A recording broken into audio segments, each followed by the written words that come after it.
Behind me is an editing machine and station that gets used at least 8 hours every single day. And we used to run an RTX 4090s and we've been pretty happy with it. But today I downgraded to RTX 5080. Why did I do that? To save money, but also the downgrade actually made the PC faster and our workflow faster.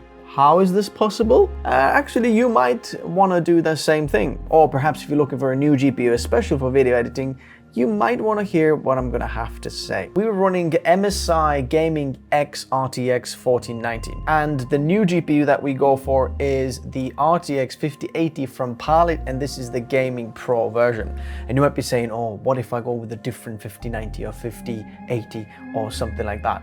Do I get a different result? Absolutely not. Honestly, for creators, if you're doing any creative application, video, photo, 3D, all the cards perform within margin of error. And there's no point really going for a very overclocked or liquid-cooled version that costs $1,000 more. You're really not going to see the performance increase. So if you want to check out the ones that I've used, check them out in the description below. I'm going to find some of the best pricing options also that I'll leave there if you want to get a best price. Or just check out this QR code here. I want to start with the good news. The bits that actually made this faster, why and what. Number one, the main thing that changes this is RTX 5000 series GPUs now support in DaVinci Resolve and Premiere Pro 10-bit 422 H.264 and 5 hardware acceleration.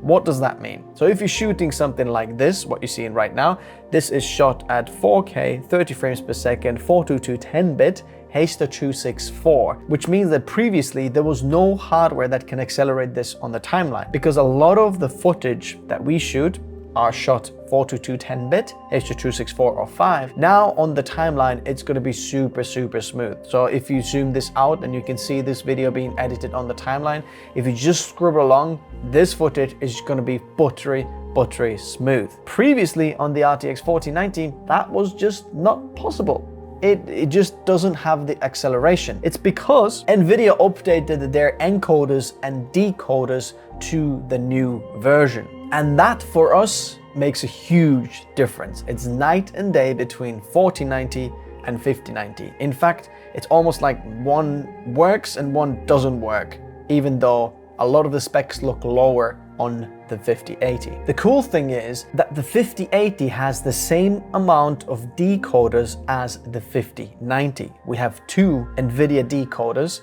but when we step down to 5070 Ti, then we're gonna get only one all the way down to 5050. So the 5080 is the lowest price card that has two encoders and two decoders. When you go further down, you're going to start to lose them. On the 5090, we do have more encoders, 3 in fact, but for playback on the timeline, that doesn't really matter. I can wait for an export, but I can't wait for the footage to go smooth and be snappy when I'm actually editing. Then number two, we have two encoders. And the encoders are new generation, and on the 4090 we also had two encoders, but they were the previous generation. So now when I'm exporting video, I'm actually faster than the 4090 because it's a new generation, more efficient, better quality actually, and I don't need to go to the 90 series GPUs to get two of those encoders. Now they're available on 5080. Point number three, if you are looking for a new GPU, that's not necessarily now for you. If you're on a 4090, then you probably maybe not want to do that because you've already paid for that. But if you're looking for a new card, instead of buying a 4090 because you're thinking maybe last generation top end is going to be better than the new generation, is not actually true, because the 5080 can be had almost half the price as a 4090 or a 5090, which is pretty insane. Point number four, lower TDP. The 5080 is more efficient than the 4090, so I'm actually not just saving on the price of the card, but also on electricity bills, because instead of pulling maximum wattage of 450 watts, now it's 360. That's quite a bit. And it adds up over the year of using it every single day, especially if you leave it rendering overnight or something like that. Point number five is because it's lower TDP and uses less power, it runs cooler. And these editors are in a small room behind me. It can get very hot. So every bit of heat that we can save in the room makes the whole room, firstly, nicer to edit in because it's not a sauna, And secondly, all the other components in your PC are going to be cooler and quieter. Number 6, if you're buying a new PC or putting it together, the 5080 has actually a lower power supply requirement than the 5090. So you're not going to spend as much on the power supply as well. So it's not going to save you money just on the GPU, but also on the PSU. Number 7, because the 4090 is not produced anymore, the availability is low, especially if you try to buy it new. And 5080 availability is a lot better.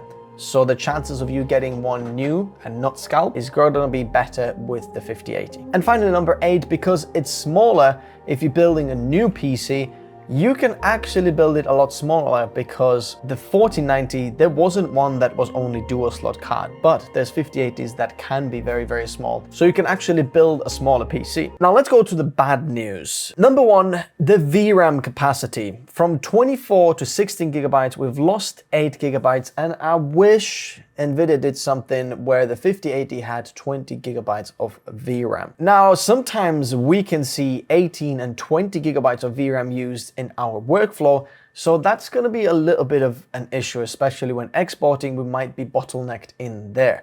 But at the same time, on the timeline, we're seeing a massive performance increase, so we're going to have to work out the odds, and I'm seeing if I can get away with a 5080 and maybe I don't have to get a 5090, because that will be really, really good. But at the same time, I'm losing VRAM, so that is bad news.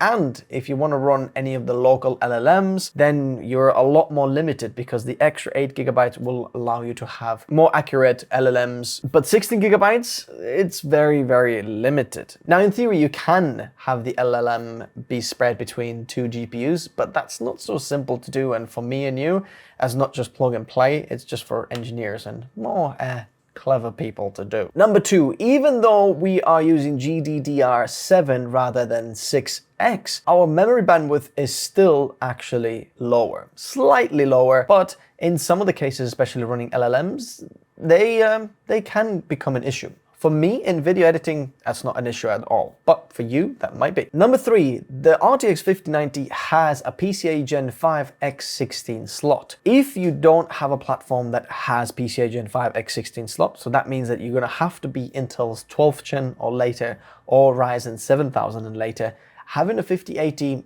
might be bottlenecked to PCIe Gen 4. At the same time, even at PCIe Gen 4 x16, there's plenty of bandwidth and you shouldn't see an issue. But that becomes an issue if you have PCIe Gen 3 x16 slot. So just bear that in mind. If you're one of the older platforms, having just an RTX 5080 might not be the best for you. Now, having all the downsides and upsides, for me, the upsides overrule the downsides, and I'm gonna keep the 5080 for now. And I think for you, that might be good news as well. And I've left the good news till last. If you don't want to get the 5080 and you want to go any of the lower versions, even RTX 5050, then the RTX 5050 will have so much better timeline playback on the timeline of 10-bit footage, especially 422, than RTX 4090. So the $250 card RTX 5050 can be faster than the 4090